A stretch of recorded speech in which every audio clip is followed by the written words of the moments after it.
Hey guys, it's Baron. I'm back. Back from Miami, back from Maine, and I got a really cool hat while I was out. College has also started again, so sorry that it's taken me a little bit to get this video out. And if I'm being honest, this video probably isn't gonna have the same editing as last time, because I'm pissed. I am really pissed off. My first recording had an audio problem, and this recording, ooh. Dark Ages, Neon Mixtape. Two of the most disgusting, deplorable maps to ever touch Plants vs. Zombies. Now, ironically, they're also two of my favorites, next to Big Wave Beach. But with the nature of this challenge, there's very few more miserable. In fact, I don't think there are any maps more miserable than these.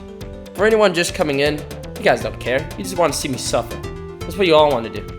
I mean, to be fair, that's all I want to do too. This video is going to be more of a rant than anything else. So let's get into it. For those new, the challenge is simple. Homeworld plants. You can't use any plant that isn't unlocked in the world I'm in. For every map I beat, I have to throw away its entire roster and restart. Nowhere is this more prevalent than Dark Ages.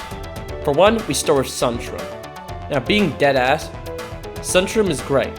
Like the second best sun producer in the entire game. However, I quickly ran into a little problem.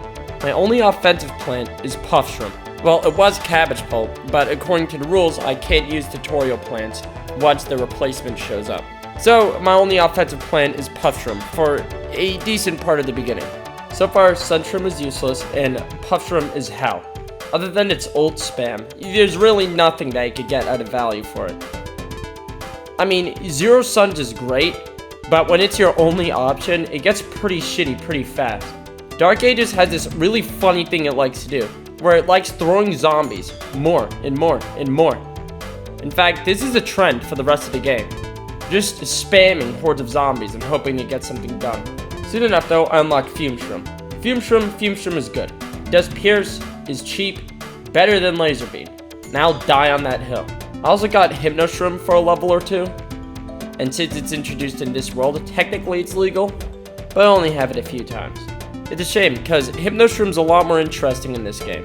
Night zombies, however, can go fuck off. Genuinely. Jester zombies are basically non-existent, but night zombies, they are the only reason why this world is hard. Well, other than this shitty DPS, but I'm kinda used to that by now. Pepper Pulp. Night zombies basically have infinite health. Fume Shroom is not a great damage dealer. It can barely kill a Buckethead. You need like 5 of those things to kill a night zombie. Everything was fine up until night 10, where everything just got ridiculously difficult. In fact, night 10 to 20 is horrible. I spent about an hour in the beginning area, for reference. But the other half of the map took 3 times as long. 3 of the 4 hours in this world was on the last 10 levels. You think it's bad here? Oh boy. To start, wizards were vile. They didn't eat, they didn't have a counter, and would always conveniently attack all the right targets. It's almost as if it could read my plans. No instas made it even worse. I mean, I don't have Cherry Bomb, so I can't remove the wizards. It was getting to that point, guys. The point where I had to watch ads for magnet shrooms and renting Hypno Shrooms. But again, the main problem with the world was night zombies. Throughout the entirety of the last 10 levels, nights were a nightmare. Even when I got the magnet shroom, because the king zombies, it just made everything worse. Even if a zombie loses its helmet, the king zombie can respawn it, effectively spiking the HP of everything on the board. Barely scraping by, I got to night 17.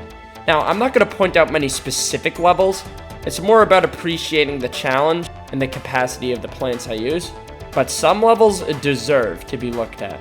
Anything and everything was fucking me over in that level. The grid was not very Puff Shroom friendly, which is bad, considering they're 99% of the reason why I got this far. But I get a step ahead of the curve and set up a perfect plant power, just to break all the graves.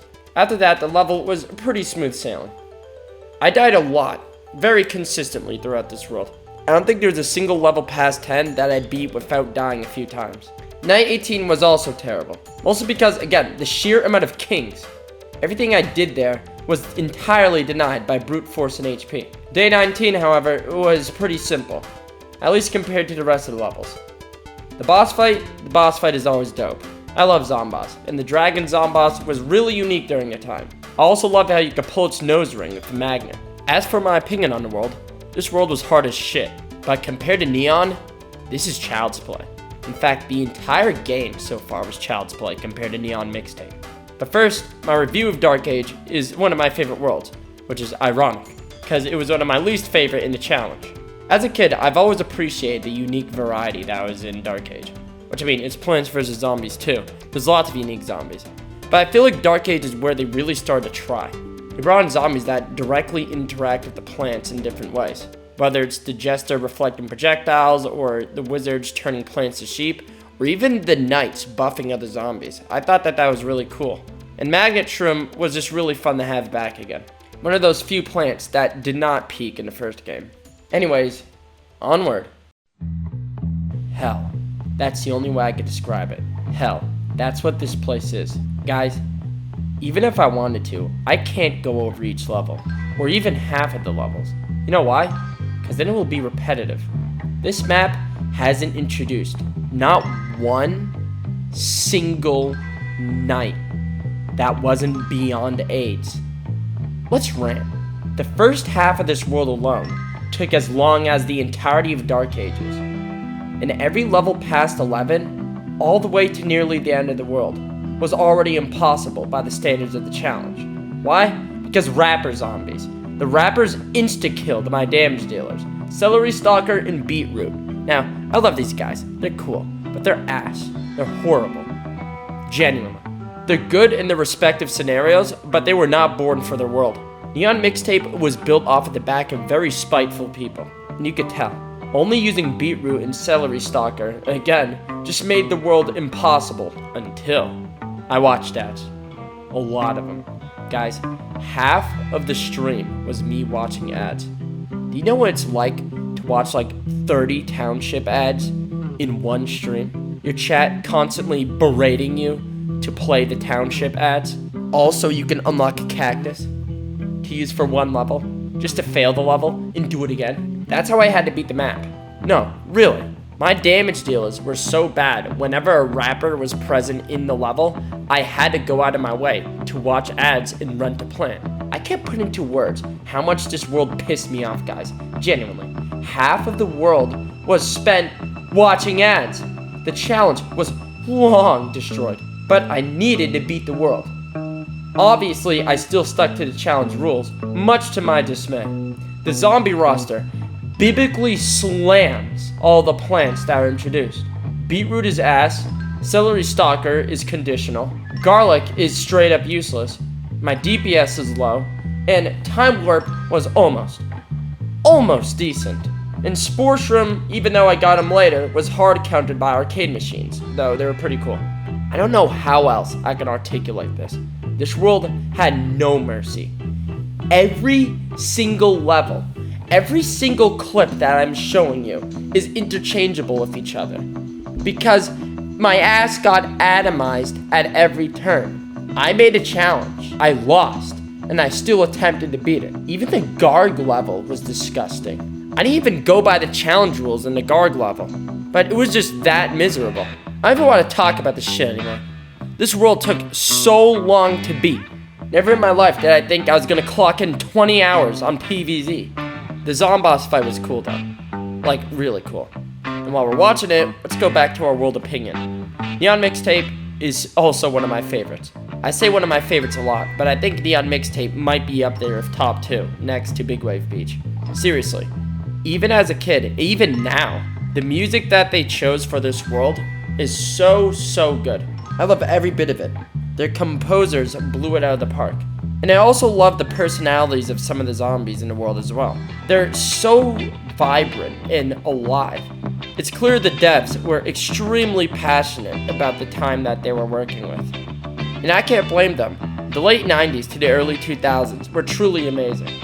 I was born near the end of that time, but I was still there for some of the golden music, and right when all the sick fashion was dying out. When I can though, I'm gonna find myself a boombox.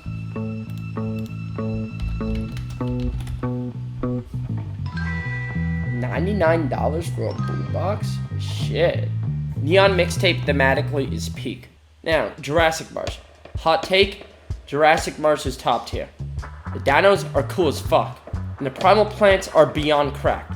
If you disagree, you are objectively wrong, and should get stoned. Anyways, who does not like dinosaurs? You can't tell me you weren't playing this game at 9 years old and thought, holy shit, that's a raptor. That's the coolest thing ever.